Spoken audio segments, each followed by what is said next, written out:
अम्बेडकर एवं सभी महापुरुषों को नमन। और अन्य सभी साथियों भाइयों बहनों को नमो बुधाय जय भीम। रजनी ताया जी बहुत विस्तार से बता चुके हैं, इसलिए उसको रिपीट करने की कोई जरूरत नहीं है। बहुत अच्छा से बताए हैं, बहुत विस्तार से बताए हैं। तो जो है उसके अलावा थोड़ा सा हम ये बताना चाहेंगे कि जो बताई है वो इतिहास है, और इतिहास हमारा धरोहर होता है। और इतिहास, जो कौम अपना इतिहास नहीं जानता वो कभी भी उज्जवल भविष्य का निर्माण नहीं कर सकता। इसलिए अभी तक हम लोग अंधकार में इसीलिए हैं कि हम अपने इतिहास से वाकिफ नहीं, और नहीं है ये कम प्रॉब्लम है, हम लोगों इतिहास को छुपा कर रखा गया है, ये ज्यादा प्रॉब्लम। अभी जिसे गुरु पूर्णिमा कहा जा रहा है, दरअसल में ये गुरु है कौन? पूरे एशिया में बुद्ध पहला गुरु हुए, ये जानना होगा। लेकिन बहुत से यहाँ के जो मनुवादी लोग हैं उनको बुद्ध को नाम लेने से परहेज, इसलिए उनका पर्यायवाची शब्द बनाया गुरु। आज गुरु शब्द जो है वो बुद्ध का ही है, पर्यायवाची का ही है, लेकिन वो बुद्ध बोलना नहीं चाहते। तो जैसे बुद्ध बोलेंगे वो धराशायी हो जाए। बुद्ध जो है लाइट है और ब्राह्मण जो अंधेरा है। तो जैसे एक छोटा मोमबत्ती भी जल जाएगा तो कमरे का लाइट का अंधेरा भाग जाएगा, उसको भगाना नहीं पड़ेगा, भाग जाएगा। उसी जहां जहां बुद्ध है वहां ब्राह्मण का कोई नामो निशान नहीं रह सकता।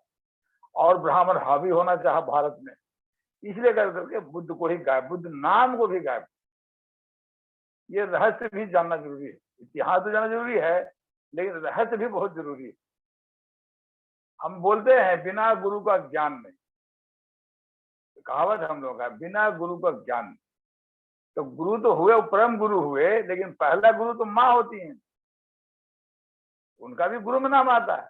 बच्चा जो गोद जन्म लेता है तो माँ के गोद में ही सीखता है, जो भी है, मदर टंग है या जो भी है, शब्द बोलना सीखता है, अपना भाषा सीखता है। तो गुरु, प्रथम गुरु तो माँ हुई। तो ये अगर वैसे लिबरल में लेंगे तो ये भी मानना पड़ेगा कि गुरु में माँ भी आ जाती है, पिता भी आ जाते हैं, पड़ोसी आते हैं, पूर्वज आते हैं, सभी आते हैं। अब रह गया जहां तक बुद्ध की बात है, तो ये हम लोगों को जानना चाहिए कि बुद्ध क्राइस्ट से भी सीनियर है। ध्यान, बहुत सीरियस बात बता रहे हैं। प्रोफेट मोहम्मद तो और बाद में हुए। तो जैसा कि बताए कि एशिया में बुद्धा पहला गुरु हुए और क्राइस्ट उसके बाद हुए। पुराने लोग जानते होंगे कि क्राइस्ट भी 14 साल तक शिला में बुद्धिज्म पढ़े हैं, और उसके बाद अपने देश में गए हैं और काल और परिस्थिति के अनुसार उन्होंने अपना नियम बनाया।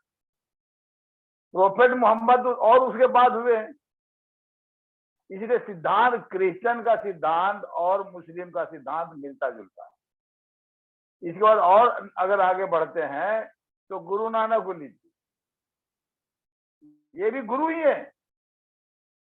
तो इसको हम ऐसे बनाए हैं समझाने के लिए कि अगर कोई यूनिवर्सिटी है तो बुद्धा उस यूनिवर्सिटी के वाइस चांसलर है। यूनिवर्सिटी मतलब विश्वविद्यालय, विश्व लेवल का जो विद्यालय है उसके गुरु जो है वाइस चांसलर बुद्धा है। और क्राइस्ट हैं, प्रोफेट मोहम्मद हैं, गुरु नानक हैं, और इधर ले लीजिए तो ज्योतिबा फूले हुए, डॉक्टर अम्बेडकर हुए। ये सभी यूनिवर्सिटी के अंदर कॉलेज है जिसका वो प्रिंसिपल है, सभी गुरु हैं। जो आज ज्वाइन किए वो भी गुरु है, जो आज रिटायर कर रहे हैं शाम को वो भी गुरु है। तो गुरु में सीनियर जूनियर वाली होते हैं। तब बुद्धा वो वाइस चांसलर, बाकी सब प्रिंसिपल है। और हम लोग जो बाहर हैं, पढ़ रहे हैं, कर रहे हैं, वो भी है, वो क्लास टीचर है, लेकिन है गुरु। जो गुरु मतलब जैसे बताते हैं, हम लोगों को बताया गया था बचपन में, गु मतलब होता है अंधेरा और रू मतलब होता है प्रकाश। तो जो अंधेरे को दूर करे और प्रकाश प्रस्थापित करे उसको गुरु बोला जाता है। तो ये हम थोड़ा सा आपको बता दीजिए, समझना, दिमाग में बैठाना चाहिए बुद्ध का इतना महत्व क्यों, क्योंकि उसके पहले हुए ही नहीं, क्राइस्ट भी उनके बाद में हुए। अब रह गया सीखेंगे कैसे, बीमारी तो ये है, बिना क्लास का कल्चर न बन सकता है, न बदल सकता है, न सुधर सकता है। हम लोग जो कमी है वो क्लास की कमी। अभी जूम पर हम लोग बहुत कोशिश कर रहे हैं, तो कम से कम जो भी जितने भी लोग जुड़े, लेकिन वो पूरा इंडिया माना जाए, कम से कम जुड़ रहे हैं। लेकिन ये हम लोग अभी डिस्टेंस में मिल रहे हैं, फेस टू फेस नहीं मिल रहे हैं। लेकिन जो उनसे सीखे, जो बुद्धा से सीखे, प्रोफेट मोहम्मद और क्राइस्ट, ये उन लोगों ने एक कॉलेज बना दिया, इसको सिस्टम बना दिया। दुनिया में मुस्लिम भाई हैं, शुक्रवार को मिलते हैं, क्लास, सोशल क्लास। दुनिया में ईसाई है, रविवार को मिलते हैं, ये सोशल क्लास। कॉलेज, जैसे कॉलेज क्लास होता है, मेडिकल का क्लास होता है, इंजीनियर क्लास होता है, वाला का क्लास है, ऐसे सभ्य और सामाजिक बनने का क्लास जरूरी है। उसकी अभी कमी है। कमी है, क्यों कमी है? क्योंकि ऐसा नहीं कि बाई मिस्टेक छुटा हुआ है, नहीं। ये अभी कश्मीर से कन्याकुमारी तक जो शासन चल रहा है, मुगल टाइम से भी देश में भले मुसलमानों का शासन रहा, लेकिन समाज में ब्राह्मण का ही शासन था। बहुत कड़वा सत्य बता रहे हैं। जब अंग्रेज भी आगे देश में शासन किए, तभी समाज में ब्राह्मण का ही शासन था। अब जिसको आजादी बोलते हैं, इसके बाद क्या हुआ कि ये समाज में तो शासन था ही, और देश में भी शासन ब्राह्मण को, तो डबल पावर हो गया उसके पास। सोशल पावर तो था, अब एडमिनिस्ट्रेटिव पावर भी हो गया। इसलिए उन लोग पगला रहे हैं, स्पष्ट बात। फिर भी अगर हम लोग को उस फोर्स से लड़ना है, तो हमें उसी को विचलित नहीं होना है, हमें अपना स्कूल शुरू करना है। एक और कड़वा से बात बता दें आपको कि भारत में ब्राह्मण अगर किसी से डरता है तो केवल मुस्लिम भाई से डरता है। ध्यान दीजिएगा, बहुत कड़वा बात बता रहे हैं, तकलीफ भी लगेगा किसी, बाकी किसी सब तो उसे तलवार के नीचे वही है जो उसे अभी तक उसके सामने झुकना नहीं चाहा। बाकी सब झुके, झुकना तो छोड़ो, सब चरण चाटते हैं। ये बीमारी है, इसके टकराना नहीं है, इसका विकल्प खड़ा करना। इसलिए हम निवेदन करते हैं कि हम लोग, अभी समय ज्यादा हो गया, हम बोलेंगे, लेकिन संक्षेप में जरूर बोलेंगे कि जब तक हम क्लास नहीं शुरू करेंगे, तब तक कल्चर बनने वाला नहीं है। और जो ब्राह्मण कल्चर अगर काटना है, तो उसे लड़कर नहीं काटा जाता, उसका विकल्प, वैकल्पिक व्यवस्था, वैकल्पिक कल्चर बनाकर। उन्होंने बताया कि कोई कभी ना मिले, अगर मिलना है तो मंदिर में मिले, और मंदिर में मिलेगा, किसी से नहीं मिले, मूर्ति से मिले, चढ़ाए और जाए, आओ चढ़ाओ जाओ, यही तो कल्चर हम लोग। इसलिए आयुष में बदलाव लाना है, इसलिए बोलते हैं कि आओ, बैठो, मिलो, उसके बाद जाओ। जैसे चर्च में होता है, मस्जिद में होता है, ऐसे हम लोग बुद्ध विहार बना हुआ है। नहीं बना हुआ तो टेम्पोररी कहीं और बैठ सकते हैं, धर्म स्थान में बैठ सकते हैं, क्योंकि हमें किसी के खिलाफ तो करना नहीं है। हमें अपना बंधना का, सामूहिक बंधना, सामूहिक बंधना में बहुत ताकत, बहुत ताकत। अब एक नमूना उदाहरण दे देते हैं कि मिलिट्री जब चलता है, पुल पार करता है, तो उन लोगों को कदम तोड़वा दिया जाता है, मतलब एक कदम मिला करके नहीं चल सकते, क्योंकि अगर कदम मिलाकर चलते हैं पुल पर, तो वाइब्रेशन से जो एक साथ लेफ्ट राइट होता है, उसके वाइब्रेशन से पुल टूट जाता है। इतना ताकत है भारत। इसलिए करके हम वो एक साथ गाने का अभ्यास करें, और गाने के पहले, गाने के तो बाद में जब हम लोग पहुंच जाएंगे, पहुंचने के पहले हम तैयारी की बात करते हैं। जिस चीज में जितनी तैयारी करेंगे, उस चीज में उतनी ही तरक्की होगी। अभी एक निवेदन करना चाहते हैं इस जूम के माध्यम से कि अगर हम लोग जूम पर जुड़ते हैं, तो एक ड्रेस कोड अपनाना बहुत जरूरी है। वकील प्रैक्टिस ज्यादा चलता है, कम चलता है, लेकिन काला कोट उसकी पहचान होती है, ड्रेस कोड होता है। पुलिस में है, उसको वर्दी पहनना पड़ता है, चाहे सिपाही हो चाहे डीजीपी हो। फौज में जो है, उसको वर्दी पहनना है, चाहे सिपाही हो चाहे जनरल।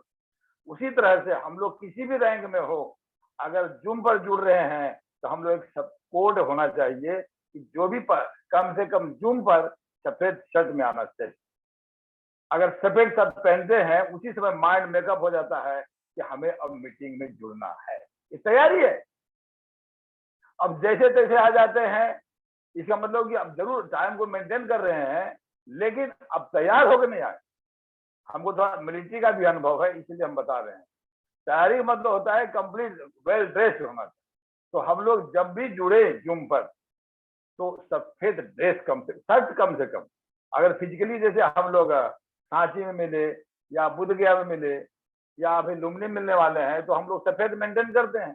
तो जैसे तरह हम लोग दिन भर सफेद ऊपर नीचे पहन सकते हैं, तो जुम में कम से कम ऊपर सफेद तो पहन ही सकते हैं। एक ड्रेस कोड है, ऐसे पता चलेगा कि मेंटली प्रिपेयर्ड होकर के बैठे हैं। भाई शर्ट पहन लिए कि मतलब तैयारी कर ली है कि हमको जिम में बैठना है। ऐसा लगता है कि बाजार से आए अब बैठ गए, मतलब तैयार नहीं हुए। तो इसी के साथ हम अपने विचार को विराम देते हैं, और बहुत समय हो गया है। और आज साई जी तो खैर बहुत अच्छा से समझाए, बहुत डिटेल समझाए। इतिहास भी जानना बहुत जरूरी है, और इस चीज को कैसे फैलाया जाए, इसीलिए क्लास और भी नियमित क्लास बहुत जरूरी है। इसी के साथ आप अपने विचार को विराम देते हैं। बहुत बहुत साधुवाद। नमो बुद्धाय। जय। बहुत बहुत साधुवाद साहब।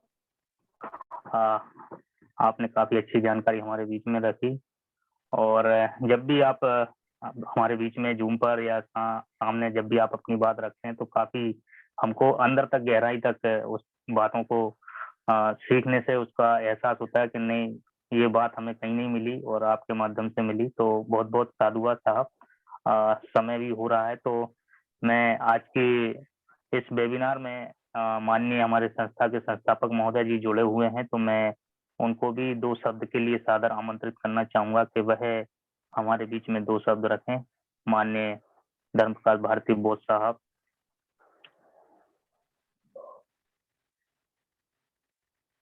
साहब माइक खोल लीजिए। सभी संत गुरुओं को नमन करते हुए बहुत बहुत धन्यवाद आदरणीय रजनी ताई जी का। उन्होंने काफी लगभग 1 घंटे का समय लगाकर आज हमें आषाढ़ीय पूर्णिमा का महत्व बताया। बहुत बहुत धन्यवाद आदरणीय के बौद्ध साहब का। वो तो हमेशा प्रैक्टिकली बातों पे ही ज्यादा जोर देते हैं, उनका बहुत बहुत धन्यवाद। और चूंकि समय अब बहुत हो गया है, मैं केवल इतना निवेदन करना चाहता हूं कि ये जो आषाढ़ीय पूर्णिमा है, इसके जैसे 5 कारण आदरणीय ताई जी ने बताए कि आषाढ़ीय पूर्णिमा को क्या 5 घटनाएं घटी हैं, उस पर उन्होंने प्रकाश डाला। मैं केवल एक ही घटना की ओर अपने साथियों का ध्यान आकर्षित कराना चाहता हूं कि सिद्धार्थ गौतम जब सम्यक संबुद्ध हो गए और उन्होंने जो ज्ञान प्राप्त किया, उसे बताने के लिए उसकी तैयारी के लिए जब वो उन 5 प्रवचकों तक पहुंचते हैं जो उनका बहिष्कार करके चले गए थे, और उनके बीच में जाकर जब उनको वो इस बात से सहमत कर लेते हैं, तो उन्होंने दुख का कारण और दुख का निवारण का उपाय खोज लिया है। जब वो संतुष्ट हो जाते हैं उनके इस बात से कि सिद्धार्थ गौतम सम्यक संबुद्ध हो गए हैं, उनसे मुक्त होने का उपाय धम्म चक्र प्रवर्तन जिसे कहा गया है, वो बुद्ध बनने के बाद उनका प्रथम उपदेश होता है। और वह उपदेश आज पूरी दुनिया में व्याख्यात है। बुद्ध धम्म का निर्माण होने के बाद बुद्ध धम्म बाद में कहा गया है। सबसे पहले श्रमण संस्कृति का निर्माण होता है, अर्थात 2 संस्कृति होती हैं। एक श्रमण संस्कृति से पूर्व थी, जिससे व्यक्तिवादी, अंधविश्वास, ईश्वरवाद और पाखंडवाद के नाम से भी हम लोग जानते हैं, जिसका सहारा लेकर मुट्ठी भर लोग एक बहुत बड़े समाज का जो मेहनत कश था ईमानदार था, चरित्रवान और नैतिक जीवन जीता था, ऐसे समाज का सदैव ईश्वर का सहारा लेकर उनका शोषण किया जाता था, उनके साथ अन्य अत्याचार किया जाता था, उस संस्कृति को, उस व्यवस्था को बुद्ध खत्म करते हैं और श्रमण संस्कृति अर्थात जो मेहनत मजदूरी करने वाले ईमानदार लोग हैं, सम्यक आजीविका कमाकर अपने जीवन का पालन पोषण करते हैं, ऐसे समाज को सभ्य समाज, संगठित समाज, नैतिक समाज के रूप में बुद्ध उनका निर्माण करते हैं। उसके बाद ये आषाढ़ीय पूर्णिमा गुरु पूर्णिमा के नाम से जानी जाती है। क्यों जानी जाती है? क्योंकि उस वक्त आज से 2500 वर्ष पहले बहुत वर्षा होती थी, तालाब होते थे, नदियां होती थी, आबादी बहुत कम थी, जंगल ही जंगल था चारों तरफ, ना सड़कें थी, ना बिजली थी, और बहुत बड़े पैमाने पर सांप, बिच्छू, कातर इस किस्म के निकलते थे। तो जितने भी हमारे भिक्षुगण होते थे, तो वो 9 महीने धम्म का प्रचार प्रसार पूरी दुनिया में करते थे। लेकिन आषाढ़ीय पूर्णिमा तक वो किसी एक बुद्ध विहार में आ जाया करते थे और 3 महीने वो वर्षावास करते थे। वर्षावास अर्थात वर्षा के समय वहां वास करना, भ्रमण करना नहीं, केवल एक स्थान पर रुककर वहां रहना। और इस बीच में जो उनके शिष्य होते थे, वो शिष्य भी वहां रहते थे। तो 9 महीने में कहां कहां उन्होंने कितने मानवों को धम्म दिया, जो पशु जैसा जीवन जीते थे, ऐसे समाज को इंसान बनाया, उसी को धम्म कहते थे। धम्म देना, बनाया, क्या विधि उन्होंने उपयोग में लाई, कौन कौन से तौर तरीके उन्होंने इस्तेमाल किए, और इस बीच उनके अनुभव क्या रहे, क्या उनको पीड़ा हुई, कहाँ उनको खुशी हुई। तो वो जो अनुभव होते थे, वह अनुभव और 82,000 उपदेश, उनके समकक्ष भिक्षुओं के मिला के 84,000 उपदेश, तो उन उपदेशों पे चर्चा और शिष्यों को परिपक्व करना, और इसके साथ साथ जो उपासक होते थे, तो बहुत सारे उपासक साथी भी 3 महीने में, कोई 3 महीने के लिए चीवर लेता था, कोई 10 दिन के लिए, कोई 15 दिन के लिए, कोई महीने के लिए, या कोई बिना चीवर लिए भी मुंडन कराते थे। इसलिए इसको मुड़िया पूर्णिमा भी कहते हैं, मुड़िया पूर्णिमा। तो ये बौद्धों का त्योहार है, बौद्धों का त्योहार है। और बुद्ध ने इस परंपरा को हजारों हजारों वर्षों के लिए कायम बनाने के लिए शिष्य और गुरु की प्रथा लागू की, जो कि उस समय यूनिवर्सिटी नहीं थी, उस समय कोई बड़ी बड़ी किताबें नहीं थी। तो एक व्यक्ति से दूसरे व्यक्ति तक ज्ञान जाता था, तो दूसरे व्यक्ति से तीसरे व्यक्ति तक, तो व्यक्ति टू व्यक्ति ज्ञान का प्रचार प्रसार होता था। तो इसके लिए उन्होंने गुरु शिष्य की प्रथा लागू की कि गुरु अपना जीवन छोड़ने से पहले, अपना जीवन त्यागने से पहले उसको अपना जैसा शिष्य बना के तैयार करना चाहिए, और उसको हर विद्या में उसको निपुण करना चाहिए। तो इसलिए इसको गुरु पूर्णिमा भी कहा जाता है। तो मुड़िया पूर्णिमा अर्थात लोग सर मुड़ाकर, उपासक भी इस बीच में खान पान पे भी विशेष ध्यान रखते थे। जैसे मांस का भोजन ना लेना, दूसरे भोजन ना लेना, नियत को कंट्रोल करना, यानी भिक्षु जैसा जीवन जीना। भिक्षु तो जीते ही जीते थे, लेकिन ये वर्षावास के 3 महीनों में अनेक उपासक भी, धम्माचार्य भी, सीनियर आचार्य भी अपना जीवन बिल्कुल भिक्षुओं की तरह व्यतीत करते थे।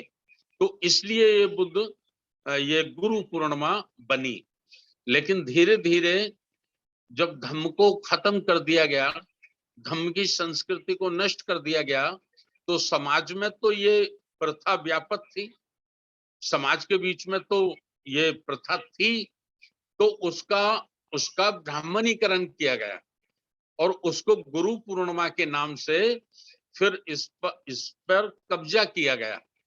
तो ये कुछ बातें हैं जिनके माध्यम से हमें पुनः भारत के लोगों को ये गुरु पूर्णिमा का, आषाढ़ीय पूर्णिमा का सही महत्व क्या है, इसकी शुरुआत कहाँ से हुई, इसका निर्माण किसने किया और इसका मतलब क्या है, ये हमें भारत के 140 करोड़ लोगों तक इस सत्य के तथ्यों को उन तक ले जाना, राष्ट्रीय बौद्ध महासभा के कार्यकर्ताओं के माध्यम से, उनके सहयोग के माध्यम से हमें पुनरुत्थान श्रमण संस्कृति का करना है। तो बहुत बहुत धन्यवाद। 10:30 से ज्यादा बज गए हैं। कल सुबह 9 बजे फिर हम सब आप लोग बैठेंगे, बात करेंगे सदस्य बनाने पे। कल का विषय रहेगा कि हम अपना कुनबा कैसे बढ़ाएं, हम अपना परिवार कैसे बढ़ाएं, हम 140 करोड़ लोगों को तैयार करने के लिए टीचर कैसे पैदा करें, समाज के टीचर, मिशन के टीचर कैसे पैदा करें, इस विषय पे हम लोग कल चर्चा करेंगे। पुनः एक बार रजनी ताई जी का और आदरणीय के बौद्ध साहब का, हमारे संचालक छोटे भाई जो आईटी सेल के हमारे इंचार्ज हैं मुकेश बौद्ध जी का भी, और देश भर से सब साथी जुड़े, उन सब का बहुत बहुत आभार, बहुत बहुत धन्यवाद। नमो बुद्धाय, जय भीम। बहुत बहुत साधुवाद साहब। राष्ट्रीय बौद्ध महासभा के परिवार की ओर से जितने भी सदस्य आज इस जूम वेबिनार में जुड़े, सभी का पुनः बहुत बहुत आभार। और पुनः सुबह जो जूम पर हमारी वेबिनार होने जा रही है सदस्यता अभियान के संबंध में, तो आप सभी से निवेदन है अधिक से अधिक संख्या में आप अवश्य जुड़ें। और अब हम सामूहिक सभ्य सत्ता कर आज की इस वेबिनार का समापन करेंगे। तो सभी साथियों से निवेदन है कि अपने दोनों हाथ जोड़ लें और हम सामूहिक सभ्य सत्ता कर आज की इस वेबिनार का समापन करेंगे। सभ्य सत्ता सुखी होन्तु, सभ्ये होन्तु सुखिनो, सभ्ये भद्राणि पश्यन्तु मा किञ्चित् दुःखमहागमः, सभ्ये सत्ता सुखी होन्तु, सभ्ये होन्तु सुखिनो, सभ्ये भद्राणि पश्यन्तु मा किञ्चित् दुःखमहागमः, सभ्ये सत्ता सुखी होन्तु, सभ्ये होन्तु सुखिनो, सभ्ये भद्राणि पश्यन्तु मा किञ्चित् दुःखमहागमः। साधु साधु साधु। सबका मंगल हो, सबका मंगल। धम्मं संघं सबका मंगल हो, सबका मंगल हो, सबका मंगल हो, सबका मंगल हो। जय भीम, नमो बुद्धाय, जय भीम। आज की इस वेबिनार का विधिवत समापन की घोषणा की जाती है। नमो बुद्धाय, जय भीम।